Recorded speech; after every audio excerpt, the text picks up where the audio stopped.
La parole est maintenant à Monsieur le Premier ministre.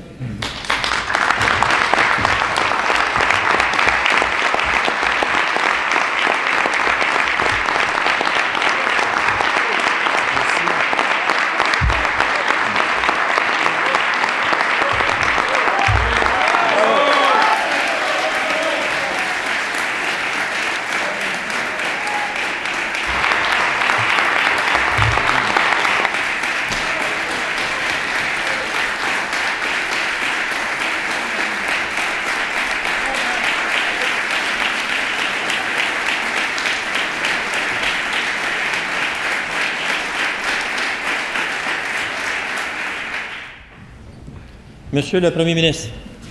Merci, Monsieur le Président. Monsieur le Président, le débat d'aujourd'hui m'offre l'occasion de m'adresser directement aux Québécois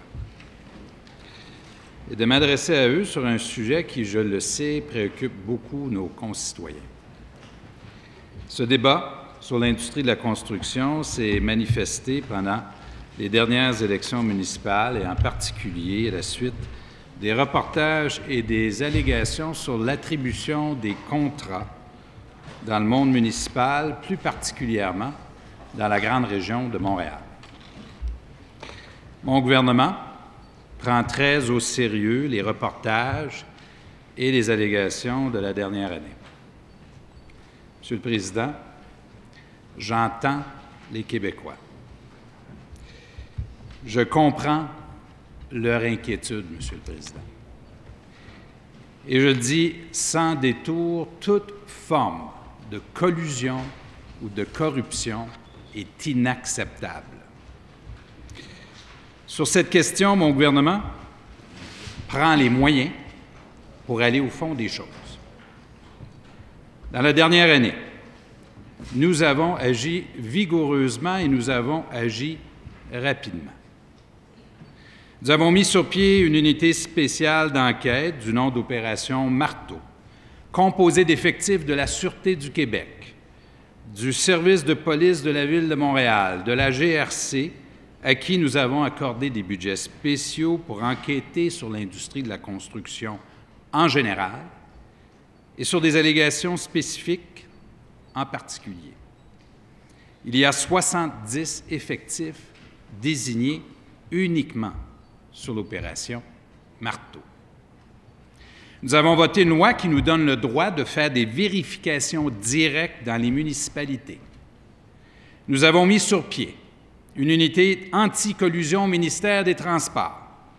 Nous avons mis en place une règle qui pénalise pour 5 ans celui qui triche dans l'obtention d'un contrat. Nous avons voté une loi qui force les municipalités à être plus transparentes dans les appels d'offres.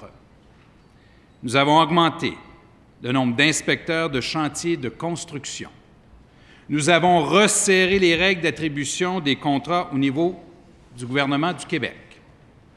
Nous avons resserré la surveillance au niveau du ministère du Revenu et dorénavant, une entreprise qui n'est pas en règle avec ce ministère ne peut plus soumissionner, elle est disqualifiée d'office. En tout,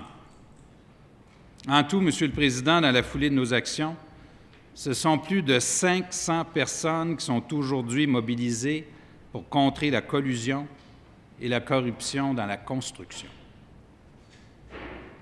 Nous agissons efficacement et avec fermeté. Nous agissons de manière responsable.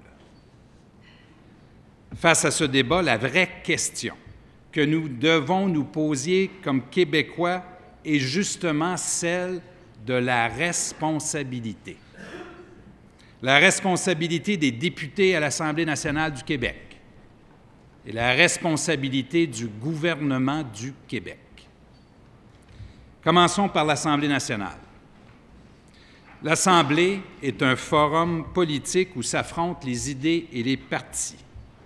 Les débats, souvent vigoureux, ont pour but ultime de faire progresser le Québec. L'idée d'un Parlement n'a jamais été celle d'un lieu où on attaque sans retenue, de manière personnelle, ses adversaires politiques. l'opposition, lorsqu'elle se limite à salir les autres et à les dénigrer systématiquement, manque à ses responsabilités. Je suis en politique depuis plus de 25 ans. J'ai eu le privilège de représenter les électeurs de Sherbrooke à la Chambre des communes et à l'Assemblée nationale du Québec. J'ai été ministre dans le gouvernement canadien, puis chef de parti à Ottawa, puis chef de l'opposition officielle à l'Assemblée nationale. Et je suis aujourd'hui premier ministre du Québec. Considérant l'âge que j'ai et l'âge auquel j'ai été élu, j'ai passé la moitié de ma vie, très exactement, en politique, ce qui veut dire aussi la moitié de ma vie sous l'œil du public.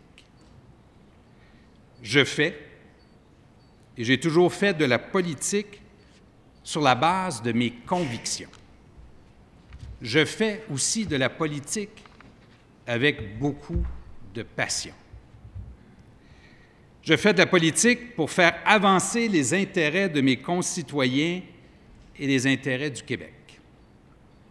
Je fais de la politique de façon intègre, en considérant toujours que la base de la démocratie est liée à la solidité de nos institutions. Je fais de la politique en croyant que la lumière jaillit du choc des idées et que les débats, aussi vigoureux soient-ils, sont sains lorsqu'ils ont pour finalité le progrès du Québec et pour manière le respect des autres. Notre Assemblée nationale n'est pas un tribunal populaire. Nous attendons de la part des parlementaires qu'ils aient la sagesse nécessaire pour agir de manière juste et réfléchie, et ce, dans le respect de nos lois et de nos institutions démocratiques. Le Québec s'est doté d'une Charte des droits et libertés pour justement protéger notre société contre ceux qui voudraient gouverner sur la foi d'un titre dans le journal ou d'une saute d'humeur de l'opinion publique. Monsieur le Président, si vous croyez, comme citoyen québécois, pour un seul instant, ne serait-ce que pour un seul instant, qu'une société fondée sur la règle de droit est un mauvais choix, je vous invite comme citoyen à considérer l'alternative. Notre devoir de parlementaire nous commande de la mesure tout en nous imposant la fermeté. Posons-nous une question. Est-ce que les députés de l'Assemblée nationale du Québec peuvent aujourd'hui faire davantage sur les enjeux que nous débattons en ce moment même? Pouvons-nous, comme députés, tous partis confondus, prendre des décisions pour changer les choses? La réponse est oui. Il reste 3 semaines à nos travaux parlementaires. Mon gouvernement a proposé plusieurs projets de loi qui touchent à la fois les questions d'éthique et d'encadrement des partis politiques. Comme premier ministre du Québec, au nom de tous les Québécois, je demande à tous les députés d'opposition, sans exception, de travailler avec nous pour faire adopter, avant la fin de la session parlementaire, les lois suivantes. Le Code d'éthique pour les députés de l'Assemblée nationale, le Code d'éthique pour les élus municipaux et pour l'encadrement des partis politiques, des projets de loi fondamentaux, la loi anti-prête-nom, la loi sur l'augmentation des pouvoirs de contrôle du directeur général des élections. Il y a aussi 3 autres projets de loi proposés par le gouvernement. Qui sait-on jamais, nous pourrions aussi adopter puisque les députés expriment une volonté de changement. La loi à la direction des partis politiques, la loi sur le financement des partis et la loi sur le processus électoral. Posons-nous donc la vraie et la bonne question sur nos responsabilités. Que pouvons-nous faire aujourd'hui et dans les prochains jours? Eh bien, Monsieur le Président, je dis à tous les Québécois que je tends la main aux partis d'opposition pour qu'ils adoptent ces lois avec nous avant la fin des travaux du 10 décembre prochain. Voilà un geste concret que nous pouvons poser.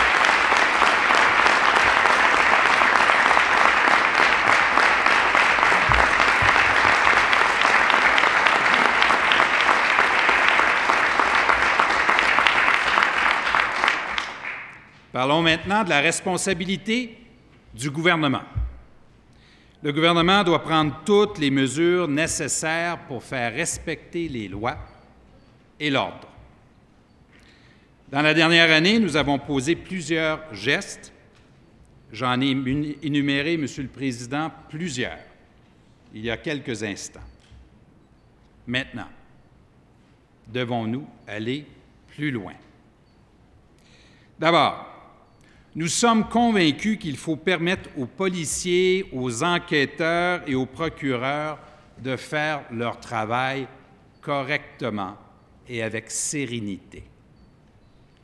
Ce n'est pas la première fois dans notre histoire récente qu'un gouvernement confie au corps policier et aux procureurs des mandats spéciaux. On le fait avec succès et avec des résultats concrets. Des résultats voulant dire ceci: des enquêtes, des accusations, des condamnations et des gens en prison. On le fait. On le fait avec une opération contre les motards criminels qui s'appelait l'opération Carcajou, Monsieur le Président. On le fait aussi contre le crime organisé dans les opérations Shark et dans l'opération Colisée.